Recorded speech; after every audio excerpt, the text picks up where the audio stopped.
ہر قسم کے روحانی اور جسمانی مسائل اور وظائف کے لیے پیر عبد المالک الوی چینل کو سبسکرائب کریں۔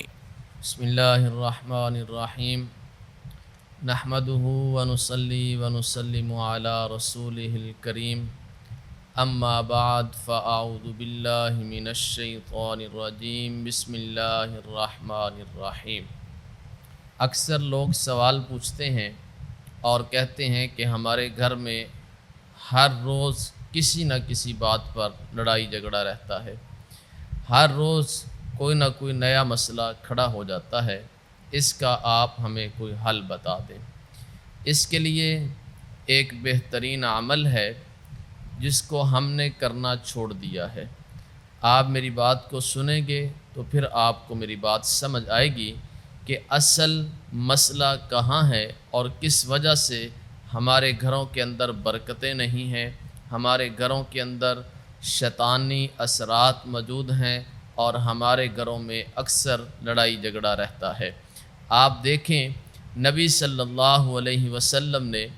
بیت الخلاء جانے سے پہلے ایک دعا بتائی ہے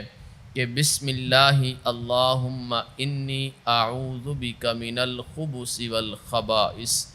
کہ میں شیطانی جنات اور جننیوں سے میں اللہ کی پناہ طلب کرتا ہوں۔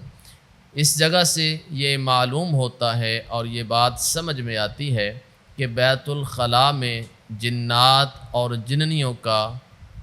اثر موجود ہے اور وہاں پر وہ رہتے ہیں۔ اسی لیے جب بیت الخلاء کے اندر بندہ داخل ہوتا ہے تو اس سے پہلے بندے کو چاہیے کہ نبی صلی اللہ علیہ وسلم کی بتائی ہوئی اس دعا کو پڑھے اور اللہ سے پناہ طلب کرے، بسم اللہ اللہم انی اعوذ بک من الخبث والخبائث۔ آپ دیکھیں کہ جب بندہ عام حالت میں ہوتا ہے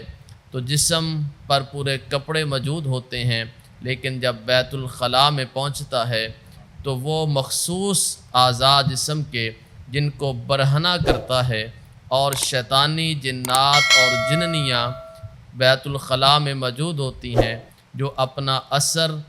اس انسان پر چھوڑ جاتی ہیں جو اس دعا کو پڑھے بغیر بیت الخلاء میں بیٹھتا ہے۔ تو اس لیے شیطانی اثرات سے بچنے کے لیے، شیطانی بہکاوے سے بچنے کے لیے، شیطانی وسوسوں سے بچنے کے لیے، کیونکہ جب بندہ برہنہ حالت میں ہوتا ہے تو شیطان کے لیے انسان کو بہکانا، شیطان کے لیے انسان کے دل میں وسوسے ڈالنا اور اپنی شیطانی اثرات چھوڑ جانا یہ آسان ہو جاتا ہے، جس کی وجہ سے گھر میں اکثر بیماریاں آتی ہیں، جس کی وجہ سے گھر میں پریشانیاں رہتی ہیں، جس کی وجہ سے گھر کے اندر اکثر لڑائی جھگڑے رہتے ہیں۔ اس لیے جب بھی بیت الخلاء میں جائیں تو اس وقت اس دعا کو لازمی پڑھیں جو نبی صلی اللہ علیہ وسلم نے بتائی ہے، بسم اللہ اللہم انی اعوذ بک من الخبث والخبائث۔ اور دوسری بات یہ ہے، اپنے کپڑے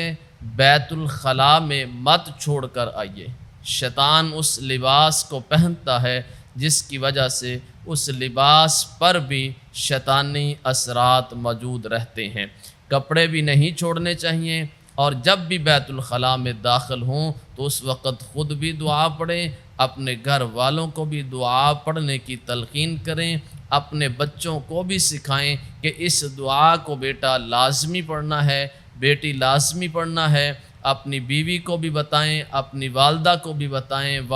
والد محترم کو بھی بتائیں، اپنے گھر کے سارے افراد کو یہ بتائیں کہ جب بھی بیت الخلاء میں جانا ہے تو اس دعا کو پڑھنا ہے جو نبی صلی اللہ علیہ وسلم نے دعا بتائی ہے، تاکہ گھر بھی محفوظ رہے اور شیطانی اثرات سے بھی تمام افراد محفوظ رہیں، گھر میں برکت بھی ہوگی، رحمت بھی ہوگی، اور گھر میں لڑائی جھگڑا بھی ختم ہو جائے گا۔ وآخر دعوانا ان الحمد للہ رب العالمین۔